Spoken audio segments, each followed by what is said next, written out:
अस्सलाम वालेकुम नाजरीन, आप देख रहे हैं पाक टीवी 24। मैं हूं सकलैन अमाना। नाजरीन, मुफ्ता इस्माइल साहब हमारे वज़ीर ख़जाना साहब ने आज एक बयान दिया है। उन्होंने फरमाया है कि महंगाई कंट्रोल करना उनकी प्रायोरिटी रही ही नहीं कभी। मेरी ना महंगाई रोकने की मेरी नंबर 1 प्रायोरिटी रही है, अब तक मैं सीधी सीधी बात करता हूँ, ना ग्रोथ लाने की मेरी प्रायोरिटी रही। जबकि इससे पहले भी वो अपना एक बयान दे चुके हैं कि डॉलर को कंट्रोल करना उनके दायरे इख्तियार में नहीं।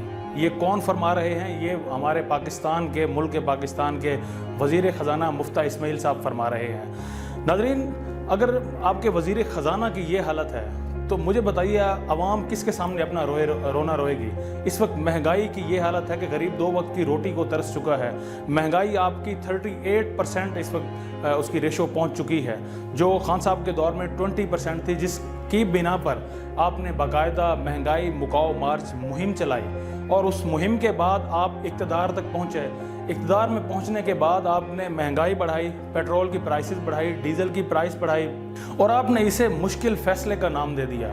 मैं यहाँ मरियम औरंगज़ेब की एक लाइन ज़रूर इसमें ऐड करूँगा कि वो फरमाती थी कि ये लोग वारदात आगे से डालते हैं और तमाशे पीछे करते हैं। तो इन्होंने भी वही तमाशा ही पीछे लगाया हुआ है कि आप महंगाई मुकाओ मार्च को लेकर आने वाले जब इक़्तिदार में आए तो आपने यहाँ पर मुश्किल फ़ैसले उसका नाम रख दिया। तो आपके इन मुश्किल फ़ैसलों से गरीब आदमी पूछता है कि अगर जिसका आपने नाम मुश्किल फ़ैसले रखा है तो इससे बेहतर तो खान साहब की वो महंगाई थी। वो महंगाई जब 150 रुपये लीटर का पेट्रोल मिल रहा था, वो महंगाई जिसकी रेशो उस वक्त 20% थी, आपकी जीडीपी उस वक्त 6% थी, 5.9% थी। तो वो इससे गरीब आदमी भी देखता है, जबकि जो भी कोई बाशऊर और साहिब अकल है वो ज़रूर इस बारे में सोचता है कि इससे बेहतर तो खान साहब की हुकूमत थी। आप लोगों ने इक़्तिदार में आकर हमें अवाम को, गरीब अवाम को क्या दिया? हाँ, यहाँ पर रात आपने प्राइसेस ज़रूर कम की, मैं उसका भी जिक्र करूँगा कि पेट्रोल की रात 3 रुपये प्राइस कम हुई, जबकि डीज़ल की 8 रुपये प्राइस बढ़ा दी गई। पेट्रोल से किसको फ़ायदा होगा? जिनकी गाड़ियाँ चलेंगी। और डीज़ल से किसको फ़ायदा होना था? जो किसान है, जिसने ज़राअत में डीज़ल इस्तेमाल करना है, पानी लगाना है फसलों को, और वही फसलों से आपकी ज़राअत बेहतर होती है, आपकी एक्सपोर्ट, आप गंदम बाहर एक्सपोर्ट करते हैं, आप फसलें बाहर एक्सपोर्ट करते हैं और पाकिस्तान को उससे बेहतरी होती है। लेकिन शायद ये लोग पाकिस्तान की बेहतरी नहीं चाहते।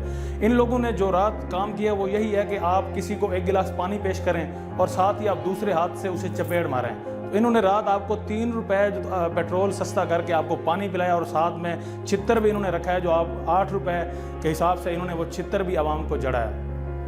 नाज़रीन, अगर मैं यहाँ रिज़र्व्स की बात करूँ तो रिज़र्व इस वक्त आपके 90 डेज़ से 45 डेज़ के रह चुके हैं।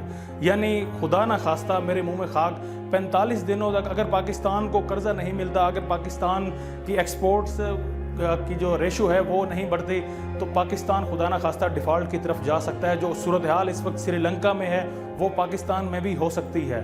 और इस वक्त जो कुदरती आफात से भी पाकिस्तान निमट रहा है, तो खुदारा ऐसे बयानात देने से बेहतर है कि सियासतदान सारे मिलकर इसे किसी न किसी नतीजे पर ज़रूर लेकर जाएं। आपने खान साहब को इक़्तिदार से उतारा, हालांकि खान साहब की गवर्नमेंट को अगर आप चलने देते, वही महंगाई थी, अगर 5 साल खान साहब पूरे कर लेते तो मेरा नहीं ख्याल था कि 5 सालों के बाद लोग उनको दोबारा से इलेक्ट करते हैं, उन्हें चूज़ करते हैं। लेकिन आपने दोबारा से खान साहब को भी मौका दिया है कि वो दोबारा से इक़्तिदार में आए, क्योंकि खान साहब और जब आपके इक़्तिदार में कंपैरिजन किया जाएगा तो ज़रूर लोग आपके लिए वो जज्बात अब नहीं रखते जो उन्हें रखने चाहिए थे, और वो लोगों की पॉपुलैरिटी मज़ीद इस वक्त खान साहब के साथ ऐड होती जा रही है। मैं अपनी वीडियो का इख्तिताम उस शेर से करूँगा कि आग लगी है बस्ती में, पीडीएम है अपनी मस्ती में।